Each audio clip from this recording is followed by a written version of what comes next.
As some of you know, the memorable days in my life I've labeled as chocolate chip cookie days. You have a couple of chocolate chip cookies next to your place on the table. Today is a giant chocolate chip cookie day for me. Almost all the chocolate chip cookie days I've enjoyed have happened in this extraordinary city we proudly call home.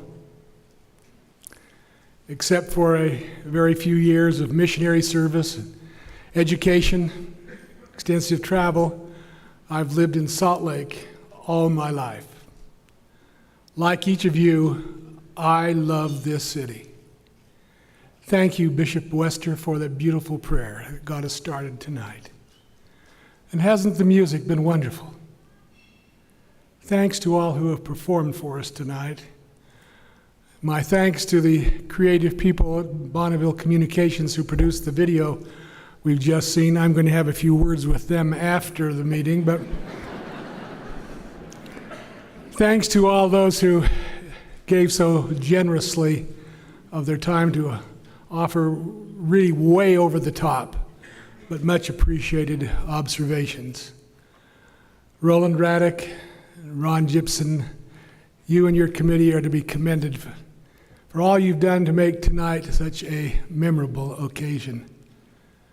Thanks to the many sponsors whose generosity has made this event possible.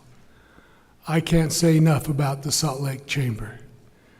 And thanks to Scott and Lane, their board, and the very capable staff, not only for tonight's gathering, and this humbling recognition, but for all they do to build and strengthen this city and our great state. Thanks to my colleagues and associates at church headquarters who continue to help Salt Lake be a great place to live, to work, and to raise a family. May I express a few words of thanks to my closest collaborators, people with whom I share unprecedented partnerships. City Creek would not be nearing completion, nor would we be able to be active in community endeavors without the vision and support of the First Presidency of the Church of Jesus Christ of Latter-day Saints. Their unwavering commitment to this community is enduringly expressed in the resources they have provided to renew and revitalize downtown and to care for those in our community least able to provide for themselves. I'm grateful to President Monson and his counselors for their considerable and constant support. I express heartfelt appreciation to my very able and devoted counselors who have served faithfully with me in the presiding bishopric. Bishop Richard C. Edgley and Bishop Keith B. McMullen are truly giants, and they, along with our marvelous staff, deserve most of the credit for what this presiding bishopric has accomplished. And Billy Taubman, your kind words are very much appreciated. Thank you. What a wonderful, productive partnership we have with your company. Collaborating with Taubman's skilled and talented people has been invaluable in helping this community. We are all excited for the grand opening of the City Creek Center, which is now just 1 year and 6 days away on the 22nd of March, 2012. We hope you'll put that on your calendar. Finally, there are not words to describe how indebted I am to my beautiful wife, Barbara, and to our family. I'm grateful for each one of our children and 20 grandchildren, most of whom are here tonight. I'm grateful for Barbara's strength, her love, and occasional gentle reminder. And speaking of City Creek, the project is topped out and all but closed in. The shape of things to come now are plain to see. We've entered the completion phase of the project. Last summer, we had our first homeowners move into Richards Court. And just last month, we announced completion of more condominiums at Promontory on South Temple. Rental apartments on Main Street will be ready for occupancy this summer, and the Regent condominiums will be finished this fall. Early next year, Harmon's will open their beautiful new store.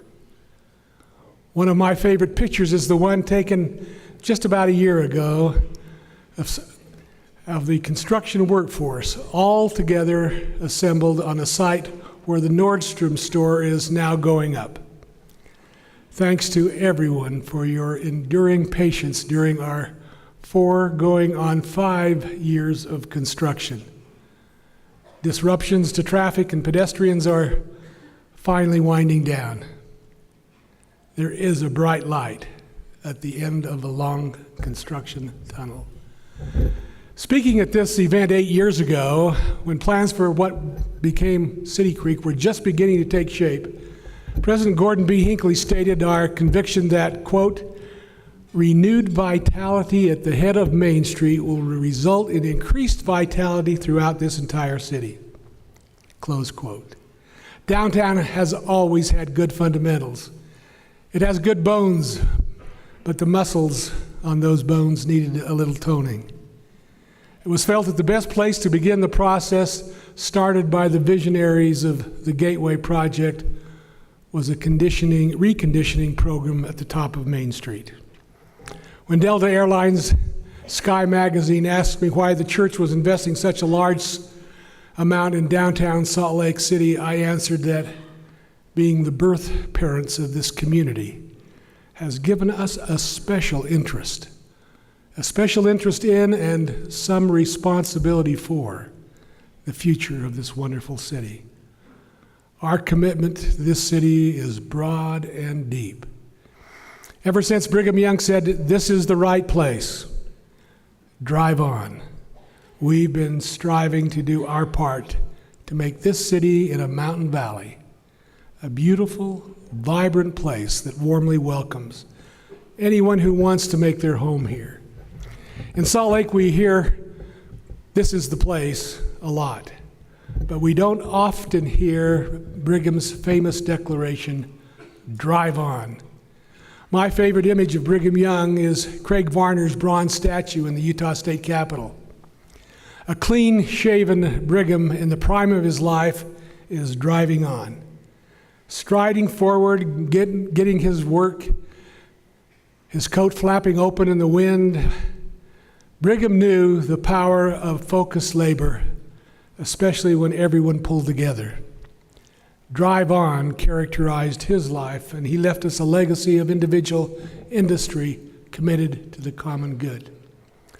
Another objective of our investment in downtown was to encourage others to invest with us, to drive on together toward a bright future for Salt Lake City. Hamilton Partners, led by Bruce Bingham here in Salt Lake, has invested millions of dollars in constructing the new 222 South Main office tower and renovating the Boston and the Newhouse buildings. 222 is now the home of Goldman Sachs, their second largest office in the Americas. Hamilton Partners announced late last year they were partnering with the Salt Lake City Redevelopment Agency and the Swisher Garfield Traub to develop a combined Broadway-style theater and office tower on Main Street and 100 South, just south of City Creek. Construction is underway on a new federal courthouse at Main at 4 South, and Questar's new headquarters building is also underway just north of the City and County building. The Gallivan Center is undergoing a major remodel to make it even more appealing as a public gathering place. Renovations at the Leonardo will be finished in April with a new exhibit space and learning areas to share its blend of science, technology, and art. A year-round public market potentially housed in the historic Rio Grande terminal is close to becoming a reality under the sponsorship of Downtown Alliance. Other projects recently completed downtown, including the O.C. Tanner flagship jewelry store and the renovated Hanson Planetarium. And Gateway is now home to the Hyatt Place Hotel. Small business is thriving as well. My friends at the Downtown Alliance tell me more than 60 new retail stores, and restaurants have opened their doors in the downtown area since 2009. That vision of downtown rising is indeed becoming a reality. Our region continues to be a leader in public transportation. The intermodal hub is providing quick and easy connections between buses, light rail, linking together all the cities along the Wasatch Front. Tracks extensions to the airport and Daybreak will be completed next year. It's no wonder people's attitude and perceptions of downtown are improving. Utahns increasingly feel a sense of ownership and connection to their capital city. With all that's going on, wouldn't it be fun to show Brigham Young around town right now? He would be pleased to see how much we're doing to drive on, to ensure that this city remain the right place for our children and grandchildren. I mentioned Delta's Sky magazine. Many of you have seen the extensive profile on Utah that's in the March edition. I was thrilled that the editors chose to describe our state on the cover page of the article as, quote, the blueprint for what's possible when people collaborate, close quote. Just inside that cover, a headline talks about finding unprecedented partnerships in Utah. Unprecedented partnerships exist in all aspects of life in this state and city. Some of these unprecedented partnerships are in business. Some are in the nonprofit arts and human services arena. All bring needed resources together in effective collaborations that make a huge difference. Of all that the presiding bishopric is responsible for, perhaps the most satisfying to me is to partner with humanitarian organizations in this city and around the world to help meet very basic human needs. Whether it's the road home here in Salt Lake to provide transitional housing or shelter for the homeless, or with the Red Cross and Red Crescent in Africa to provide measles vaccinations, we are anxious to collaborate in unprecedented partnerships to help people, to alleviate suffering, and to give individuals and communities the wherewithal to help themselves. And so, this recognition tonight comes not to me alone, but to everyone who collaborates in any way in all the good things that happen daily in Salt Lake City. It's fitting that we come together to celebrate what we're accomplishing. In celebrating our progress, we strengthen our resolve to persevere in meeting the challenges that remain before us. I am both honored and humbled by this recognition. As we conclude, the thought that comes to mind is what a singular honor it is to live among you and know of your many great and good works. The real and deep sense of community we enjoy in this city continually warms the cockles of my heart. We can find common ground. We can help each other. We can drive on together.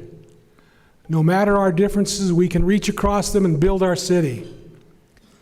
Together, we can continue to make this a great place, a beautiful place, a caring place, a place to worship according to the dictates of our own conscience, a place of mutual respect, and indeed, the right place. The true giant in our city is all of us, hand in hand, arm in arm, shoulder to shoulder, coming together to do good things, to do hard things, and do them in a way that blesses this community and its residents and its wonderful institutions. It's a great chocolate chip cookie day. Drive on. My profound gratitude to each of you. God bless you. Thank you very, very much.